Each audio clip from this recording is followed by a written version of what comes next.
오늘 말씀은 교회는 오직 섬김으로 라는 제목을 가지고 함께 나누길 소망합니다. 우리가 한 달 동안은 교회가 어떤 곳이며 또 교회가 어떻게 세워져 나가야 하는지 말씀을 계속해서 나눴었죠. 그래서 말씀으로, 예배로, 그리고 성도로 세워져 나가는 것, 오직 그렇게만 세워나가는 것이 교회입니다. 자, 오늘은 우리가 어떠한 섬김을 해야 하는가 같이 나누고자 합니다. 미국 워싱턴의 맥림 바이블 교회에 데이빗 플랫이라는 목사님이 계십니다. 근데 이 목사님이 그 레디컬이라는 책을 지으셨어요. 그래서 세계에 수많은 목회자와 성도들이 이 책을 읽고 도전을 받았습니다. 저도 그 책을 몇 번이나 반복해서 읽고 교회가 어떻게 세워나가야 하는가를 많이 고민하게 되었던 시간이 되었었습니다. 근데 이 데이빗 플랫 목사님이 뭐라고 하시냐면 이런 내용을 말씀하셨어요. 자, 함께 보세요. 우리에게 진정으로 필요한 것은 말씀과 세상에 관한 더 많은 정보를 머리에 채우는 일이 아니다. 우리에게는 세상 속에서 말씀을 경험하여 그 말씀이 우리 가슴 깊은 곳까지 파고드는 일이 진정으로 필요하다. 무슨 말씀인지 이해되십니까? 우리가 정말 어떠한 지식과 정보를 머리에 채우는 것이 아니라 지금 우리에게 진정으로 필요한 것은 동떨어진 하나님의 말씀이 아니라 세상 속으로 들어가서 하나님이 나에게 이것을 위해서 말씀해 주셨구나. 왜 그렇게 말씀해 주셨구나. 이것을 경험하면서 그 말씀이 나의 마음에 깊이 못이 박히는 거예요. 그 말씀이 이것이 말씀이구나 라는 것을 경험하는 것, 이것이 지금 필요하다.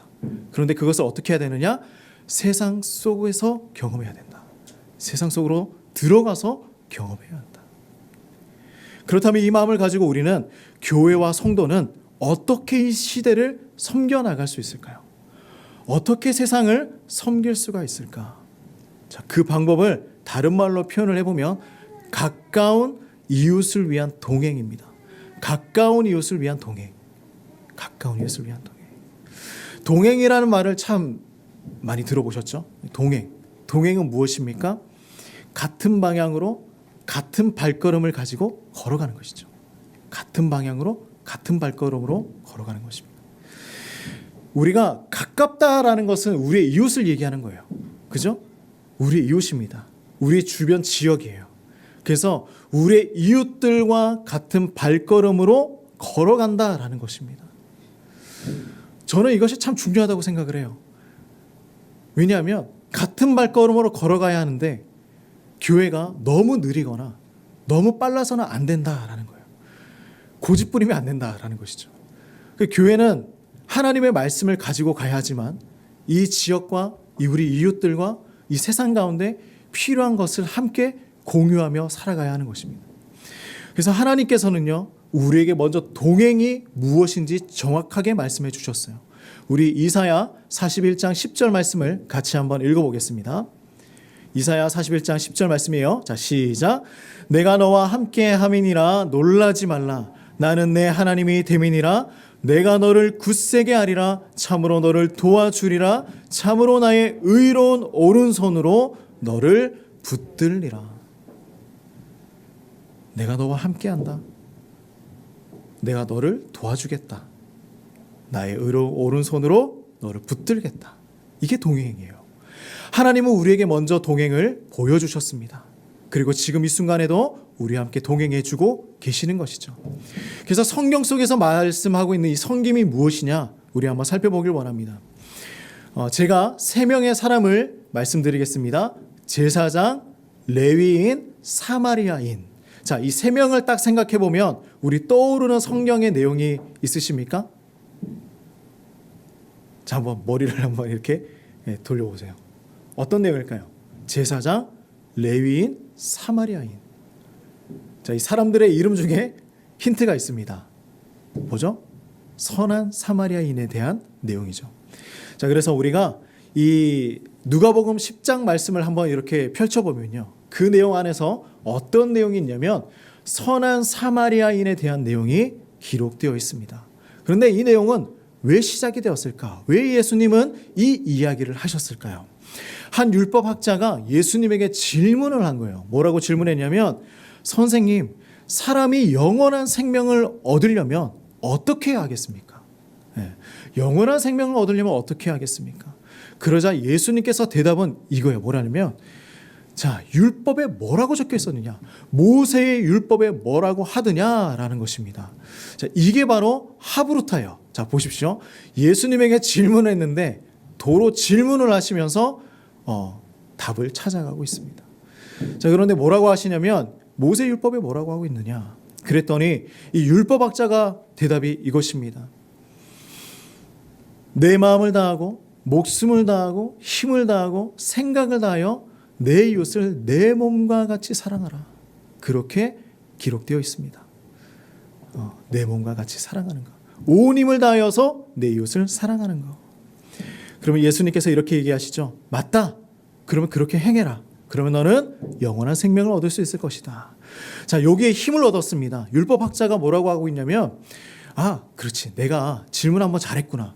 이제 내가 옳다는 것을 이야기해 주기 위해서 다시 한번 예수님에게 질문합니다. 뭐라고 하냐면, 그러면 우리의 이웃은 누구입니까? 우리 이웃은 누구입니까? 우리 이 질문을 잘 한번 살펴봐요. 이것은 지금 우리에게 정말 필요한 통찰력 있는 질문입니다. 우리의 이웃은 누구입니까? 자, 사랑하는 성도님들, 우리 이웃은 누구입니까? 우리가 생각하고 있는 이웃은 누구입니까? 우리가 누구를 섬겨야 합니까? 이 질문이에요. 우리의 이웃은 누구입니까? 자, 여기에 대해서 예수님의 대답은 바로 이것입니다. 이야기로 이 대답을 해나가고 있는 것이죠. 한 사람이 예루살렘에서 여리고로 걸어가고 있었어. 근데 이 장면을 한번 생각해 보면, 예루살렘에서 여리고로 걸어가고 있잖아요. 근데 지금 등장했던 인물들이 누구예요? 제사장, 그죠? 레위인, 그리고 사마리아인. 근데 이 사람들의 조합을 보면 사마리아인은 좀 그렇다고 치고 제사장과 레위인이 있어요. 그리고 한 사람이 지금 예루살렘에서 여리고로 걸어가고 있어요. 이 장면을 보면 예루살렘에서 뭐가 있었다? 예배 드리는 날이었구나. 예루살렘에서 예배 드리는 날이었구나. 한번 추측을 해볼 수 있습니다. 자, 그러면 이 사람 중에 한 사람이 예루살렘에서 자신의 집으로 이제 예배를 드리고 걸어가고 있는 그 중에 어떤 일이 있었냐면 강도를 만난 거예요. 강도를 만나서 어떻게 되었습니까? 옷을 벗김당하고 돈을 빼앗기고 또 거기에 끝나는 것이 아니라 죽을 만큼 맞아서 길거리에 쓰러져 있는 거예요. 길거리에 쓰러져 있습니다. 근데 한번 생각을 해보세요. 예루살렘에서 여리고로 가는 길 사람들이 없었을까요? 저는 있었을 거라고 생각을 합니다. 거리가 멀기는 하지만 분명하게 그 길을 걸어가는 사람들이 많이 있었을 거예요. 근데 대표적으로 예수님이 몇 명을 얘기하고 있는 것이죠. 자, 그런데 한번 보십시오. 첫 번째 등장하는 사람이 누굽니까? 제사장이에요.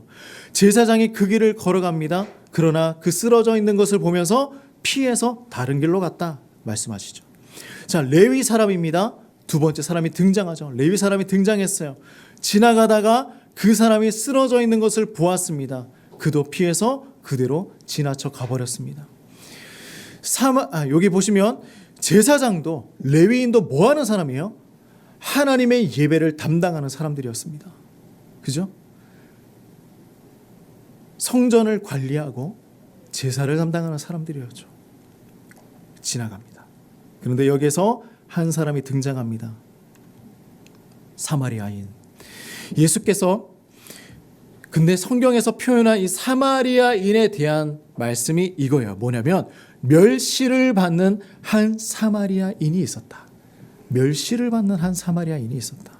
자, 근데 이 사람은 어떤 사람이었을까요? 아픔을 경험해 본 사람이죠. 그죠? 멸시를 받았다는 것은 아픔이 있어요.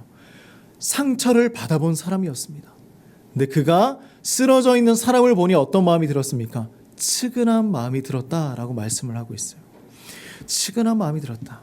그리고 그 곁에 가서 상처를 보고 기름을 부어주고 포도주를 부어주면서 소독하고 상처를 싸매어주고 이제 거기서 끝나는 것이 아니라 나귀에 태워서 여관으로 데리고 갑니다. 그리고 거기에서 밤을 새워서 간호해 주죠. 그리고 아침이 되었어요. 이제 일어나서 그 여관 주인에게 2데나리온을 전달해 줍니다. 그리고 그 여관 주인에게 이렇게 얘기합니다. 이 사람 좀 잘 돌봐 주세요. 부탁합니다. 그리고 만약에 돌봐 주다가 비용이 더 들 것 같으면 제가 다시 돌아오는 길에 더 지불하도록 하겠습니다. 사마리아 사람은 강도 만난 사람의 끝까지 돌보지는 않았습니다. 자, 여기서 보십시오. 끝까지 돌보지는 않았어요. 그러면 이 사람이 무엇일까요? 그렇지 않다. 사마리아 사람은 모든 일을 자신이 해결할 수 없다는 것을 알았습니다. 사마리아 사람의 동행은 여기까지였어요. 그러면 그 다음에 동행은 누가 해주고 있습니까? 바로 여관 주인이 해주고 있는 것이죠. 자신의 본업을 계속해서 이어져 가야 하기 때문에 사마리아 사람은 여기에서 넘겨주고 그 다음에 일을 하는 것입니다. 다음 사람에게 동행을 요청한 것이죠. 자, 사마리아 사람과 여관 주인의 동행은 바로 이 연결, 이어짐, 그리고 넘겨줌으로 인해서 이제 이 섬김은 완성되어져 가고 있습니다. 우리가 한번 고민을 해봅시다. 바톤을 넘겨주는 일이었어요. 자, 400m 계주로 할 때 우리가 바톤을 이렇게 다른 사람에게 넘겨주지 않습니까? 자, 그런데 400m를 다 혼자 뛸 수도 있어요.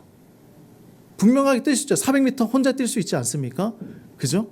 뭐 1km, 2km 더 많은 곳을 달리게 하는 사람들도 있지 않습니까? 그러나 홀로 뛰다 보면 숨이 가파옵니다. 그리고 다리의 힘도 줄어들어요. 속도도 느려집니다. 지치게 되는 거예요. 더 힘차게 나가기 위해서는 바톤을 넘겨주며 여러 사람이 이어 달려야 합니다. 이것이 바로 섬김의 바톤 터치예요. 섬김의 바톤 터치입니다. 우리에게 이 섬김의 바톤이 이어지기를 간절히 소망해 봅니다. 예수님은 이 비유를 다 말씀하시고 질문을 하는 거예요. 율법학자에게 이렇게 질문합니다. 이 세 사람 중에 누가 강도 만난 자의 이웃이겠느냐라고 물어보는 거예요.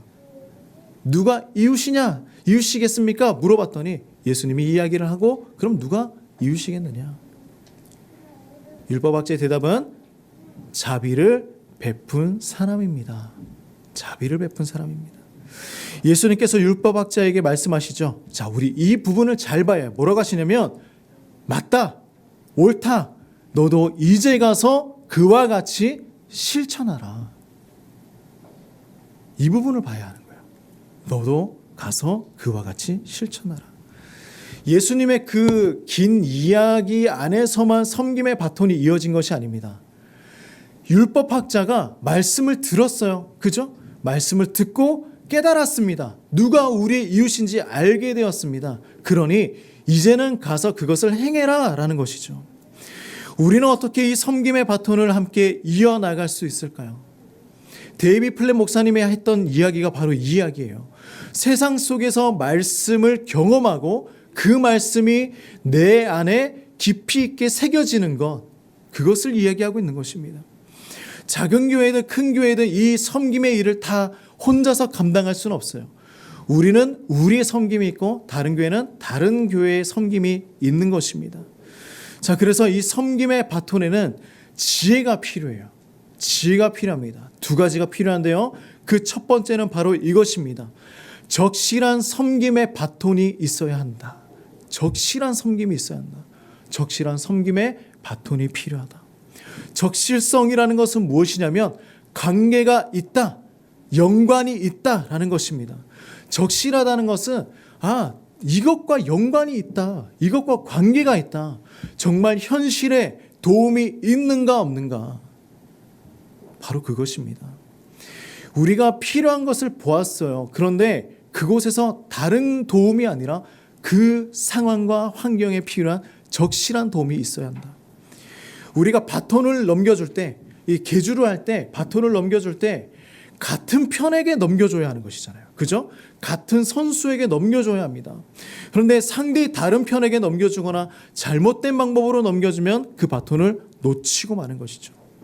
우리는 세상이 무엇을 필요로 하는지 교회의 울타리를 넘어서 바라보아야 하는 것입니다. 예수님께서도 이 땅에 오셔서 섬김이 필요한 이들에게 무조건 말씀하시지 않았다라는 것입니다. 무조건 말씀만 전하지 않으셨어요. 먹을 것이 필요한 사람에게는 먹을 것을 주었고요. 회복이 필요한 사람에게는 회복을 주셨습니다. 그리고 위로가 필요한 사람에게는 위로를 허락해 주셨습니다. 그것이 예수님이셨죠. 예수님께서 우리에게 가르쳐 주신 것은 무엇이냐면 바로 적실한 섬김과 복음이 있었다라는 것입니다. 그러면 이 적실한 섬김은 언제가 되어야 할까? 성경은 적실한 섬김의 기회가 평범한 일상에서 있다고 말씀해 주고 있습니다. 자, 사마리아 사람은요, 오늘 내가 강도 만난 사람을 만나서 그를 구해주고 그에게 도움을 주어야 하겠다 하고 방문을 열고 나간 것이 아닙니다. 그는 그냥 여행을 하러 나간 거였어요. 말씀을 볼까요? 누가복음 10장 33절 말씀을 봅시다. 뭐라고 하냐면 어떤 사마리아 사람은 여행하는 중에 거기에 이르렀다라고 말씀을 하고 있어요. 여행하는 중이었습니다. 그죠? 사마리아인의 목적은 무엇이었습니까? 여행 가는 것이었어요. 우리가 설날에 가는 목적은 무엇이었습니까? 고향에 가는 목적은 가족을 만나러 가는 것이었습니다. 그래서 섬김은 특별한 장소에서 시작되는 것이 아니에요. 내가 걷는 길에서 이웃의 필요에 귀를 기울이는 그 순간에 이 섬김은 시작되는 것이죠. 우리가 참 이 교회가 전 신기한 게 작은 교회잖아요. 그리고 사람들이 잘 몰라요. 왜냐하면 높이 서서 안 보이거든요. 안 보여요. 근데 이상하게 도움을 요청하러 오시는 분들이 많이 있어요. 어느 교회도 마찬가지겠지만 그렇잖아요. 그죠? 이렇게 다니면서 교회마다 다니면서 도움을 요청하시는 분들이 참 많이 있습니다. 근데 우리 교회에 방문했던 몇 명의 사람들이 있었어요. 어떤 분이냐면 임신해서 이제 술집에서 도망쳐 나오신 분이 있었습니다. 갑자기 도와달라고. 제가 도망가서 다른 지역으로 가야 합니다. 돈 좀 주세요 라고 왔어요. 그리고 어떠한 사람은요, 자기가 너무나 가난해서 가족들과 지금 떨어져 있습니다. 아기 사진도 보여주고 아내 사진도 보여주면서 저에게 이렇게 증명하면서 보여주면서 이렇게 떨어져 있습니다. 근데 이제 재정이 필요합니다. 도와주세요. 제가 직장을 얻으려고 해도, 일을 하려고 해도, 막노동하려고 해도 지금 여건이 안 돼서 할 수 없습니다. 근데 이 사람들의 그 도움의 소리를 듣다 보면 많은 어떤 상황과 그 사람들이 왔을 때 어떤 마음이 먼저 듭니까? 쫓아내고 싶은 마음이 들지 않을까요? 보통은 그렇습니다. 보통은 그래요. 왜냐하면 그런 분들이 계속 찾아오기 때문이에요. 어느 교회든 그래요. 그래서 많은 분들이 그분들을 다 받아주면 안 된다라고 얘기를 합니다. 근데 저는 그 분들의 이제 이야기들을 들어보면 그것이 진짜인지 아닌지는 저는 잘 모르겠어요. 진실인지 아닌지는 잘 모릅니다. 거짓일 수도 있어요. 근데 저는 마음에 하나님 주신 마음은 무엇이냐면 뭔가를 이렇게 그래도 다만 얼마라도 제가 주머니 뭐가 있으면 그래도 드리는 것이 맞다라고 생각을 하게 됐습니다. 그리고 꼭 그 사람들을 붙들고 기도해주고 보냅니다. 언젠가는 이 사람들이 진실한 마음으로 나에게 도움을 요청했든지 아니면 거짓된 마음으로 나에게 도움을 요청했든지 이들에게 기도해 줌으로 인하여서 언젠가는 그가 기억을 하고 예수님을 만나는 일이 일어나지 않을까라는 기대함을 가지고 있는 것이죠. 언젠가는 그가 예수님을 만나지 않을까? 언젠가는 그가 번뜩 떠올리면서 눈물을 흘리며 예수님을 만나는 시간이 있지 않을까? 중국 영길이라는 곳에 사랑의 집이라는 곳이 있습니다. 방문해 보신 적 있으십니까? 혹시 들어보신 적 있으십니까? 제가 중국에서 유학을 할 때 이제 여기에 이제 매년마다 가서 노동을 하면서 건물을 짓는 일을 했었습니다. 청년들이 다 거기에 가서 이제 성도들과 함께 가서 일을 하는 거예요. 근데 여기에 보면 이것은 2007년인데 저는 없어요. 저는 이전보다 더 이전에 갔기 때문에 이것은 이제 그 대련 온누리교회 제가 이제 소속해 있던 교회에서 이제 매년 가서 이제 봉사했던 사진이었습니다. 이 사진 하나가 남아 있더라고요.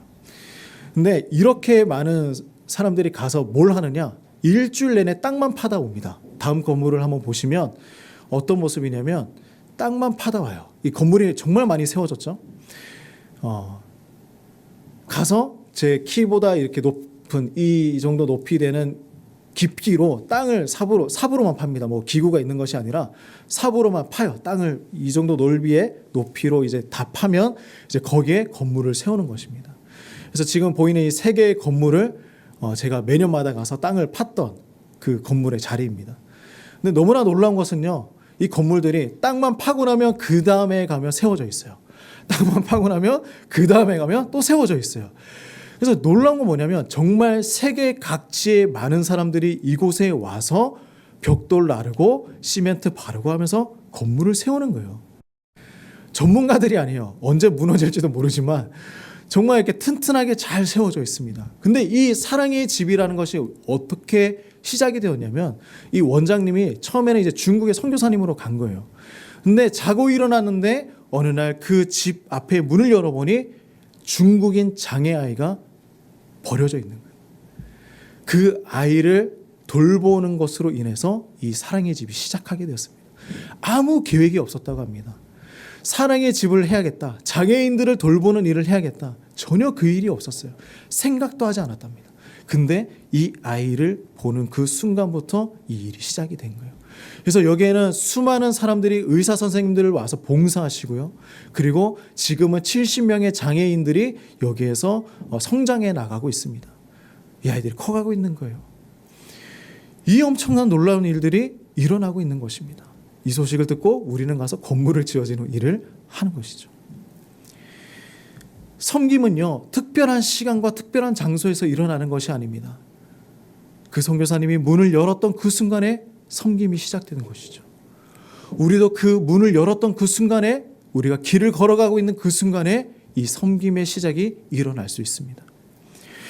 하나님께서 나에게 주셨던 이 일상 속에서, 나에게 주셨던 이 현장 속에서 이웃의 필요에 귀를 기울이는 그 순간부터 하나님의 마음을 품는 그 순간이 바로 이 섬김의 시작이 일어나는 것입니다. 이 장애인 아이에게 필요한 것은 무엇이었겠습니까? 안아주는 것, 먹여주는 것, 그리고 살 곳을 마련해 주는 것이었죠. 이것이 적실성입니다. 그 아이에게 필요한 것이었죠. 우리가 이 일을 해나가기를 간절히 소망합니다. 자, 두 번째는요, 뭐냐면 바로 이러한 섬김이 이어주는 섬김의 바톤으로 세워져야 하는 것입니다. 이어져야 하는 거예요. 사마리아 사람은 강도 만난 이웃을 도와줬고요. 그리고 그 여관의 주인이 이제 그 일을 감당하게 되었습니다. 바로 이거예요. 내가 일단 가겠습니다. 잘 부탁합니다. 치료비가 필요하면 더 주도록 하겠습니다. 섬김은 이어져야 하는 거예요. 나만 하는 것이 아닙니다. 교회는요, 복음을 소유하고만 있는 것이 아니라 복음을 전달하는 곳입니다. 그거예요. 그래서 울타리 무너뜨려야 하는 거예요. 복음을 잘 전하기 위해서는요, 바로 이 섬김의 사명을 감당해야 하는 것입니다. 내가 가진 예수님의 사랑을 전하는 것입니다. 예수님은요, 그 제자들에게 섬김의 바톤을 넘겨주었습니다. 그 제자들은 또 다른 사람들에게 그 섬김의 바톤을 넘겨주었습니다. 지금 이 예수님의 사랑을 우리는 누가 전하고 있습니까? 예수님의 사랑을 경험했던 사람들이 전하고 있는 것이죠. 교회는 세상을 감동시키는 공동체가 되어야 합니다. 예수님은 제자들을 모으시고 떡과 잔을 나누시며 이렇게 말씀하셨습니다. 누가복음 22장 27절 말씀이에요. 앉아서 먹는 자가 크냐? 섬기는 자가 크냐? 앉아서 먹는 자가 아니냐? 그러나 나는 섬기는 자로 너희 중에 있다. 섬기는 자로 너희 중에 있다. 우리는 이웃을 어떻게 섬겨야 할까요? 고민되지 않습니까? 그리고 우리는 누구를 이웃으로 삼아야 할까요? 그런데 이 질문 자체가 잘못되었다는 거예요. 누가 우리의 이웃입니까가 아닙니다. 우리가 나가서 문을 여는 그 모든 순간마다 보이는 그 모든 사람들이 우리의 이웃이라는 것이죠. 누가 아니에요. 어떻게 아닙니다. 바로 그들의 필요를 바로 도와주는 것. 예수님의 마음을 기억하고 교회 울타리를 넘어서 세상을 섬기는 우리의 삶이 되기를 간절히 축복합니다. 우리의 적실한 섬김으로 이 섬김의 바톤을 이어가기를 주님의 이름으로 축복합니다. 우리 말씀 두 구절을 같이 읽고 찬양하며 또 기도하며 나가도록 하겠습니다. 36절, 37절 말씀입니다. 같이 읽겠습니다. 시작. 내 생각에는 이 세 사람 중에 누가 강도 만난 자의 이웃이 되겠느냐? 이르되 자비를 베푼 자니이다. 예수께서 이르시되 가서 너도 이와 같이 하라 하시니라. 아멘. 우리 함께 찬양하며 나갑시다.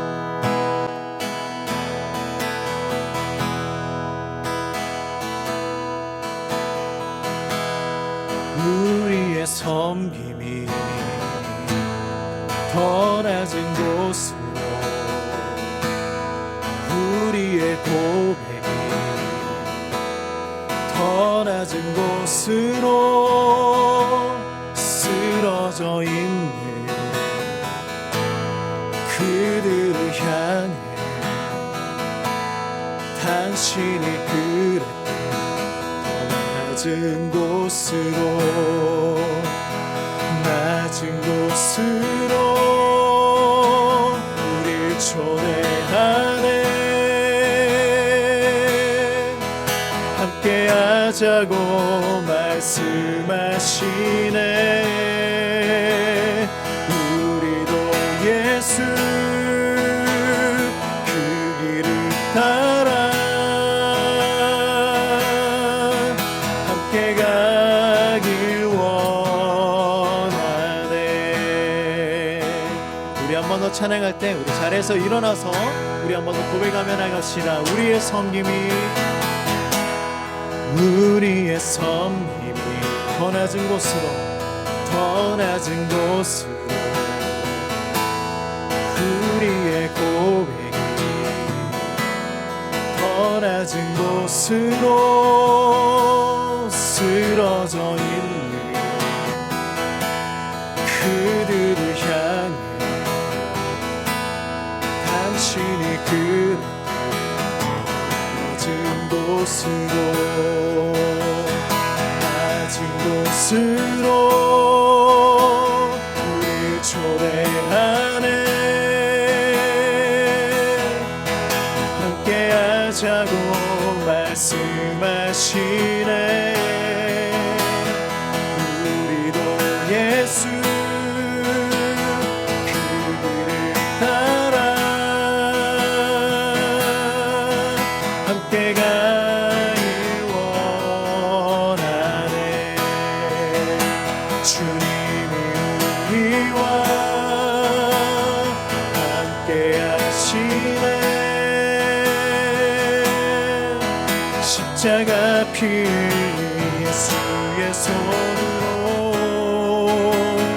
모든 아픔을 위로하시네. 아멘. 우리에게 보여준 주님이 우리와 함께 하시네. 주님이 우리와 함께 하시네. 십자가 피 예수의 손으로 모든 아픔을 위로하시네. 아멘. 우리에게 보여주셨네. 우리 같이 기도하며 나갑시다. 하나님 아버지, 우리를 이 섬김의 자리로 불러주셔서 감사합니다. 예수에게 받았던 그 놀라운 사랑을 이제 우리가 세상에 나가 문을 열어 우리가 길을 걸어가는 그 모든 순간이 예수 그리스도의 섬김이 이어지는 그 모든 삶이 될 수 있도록 인도해달라고. 하나님 아버지, 우리를 찾아오셔서 하나님 또한 아버지의 그 놀라운 사랑으로 우리를 품어달라고 같이 한번 기도하며 나가도록 하겠습니다. 하나님 아버지, 주여 아버지 감사합니다. 하나님, 우리가 그 길을 따라가게 하시는 수많은 예수님께서 걸어가셨던 그 길을 예수님께서 보여주셨던 그 섬김을 우리가 함께 실천하며 이제 나가길 소망합니다.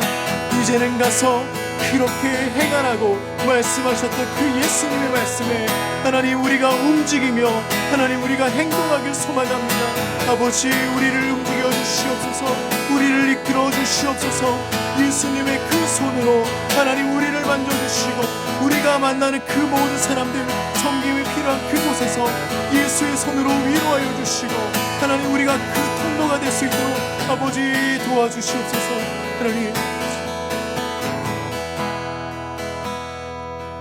하나님 아버지, 너무나 감사합니다. 예수님께서 걸어가셨던 그 길을 우리가 걸어가길 소망합니다. 예수님께서 보여주셨던 그 섬김을 우리가 행하길 소망합니다. 이제는 가서 그렇게 행하라고 말씀하셨던 그 예수님의 우리가 본받겠습니다. 하나님 아버지, 우리를 통하여서 이 땅에 위로가 필요한 자들에게 예수의 손으로 위로하여 주시고 그 아픔을 감싸 주시고 하나님 우리가 그 사용되는 통로가 될 수 있도록 인도하여 주시옵소서. 우리 성도님들의 삶을 하나님 주관하여 주시고 이번 한 주간도 예수 그리스도의 그 손 붙들고 말씀 붙들고 살아가는 우리 성도님들 될 수 있도록 축복하여 주시옵소서.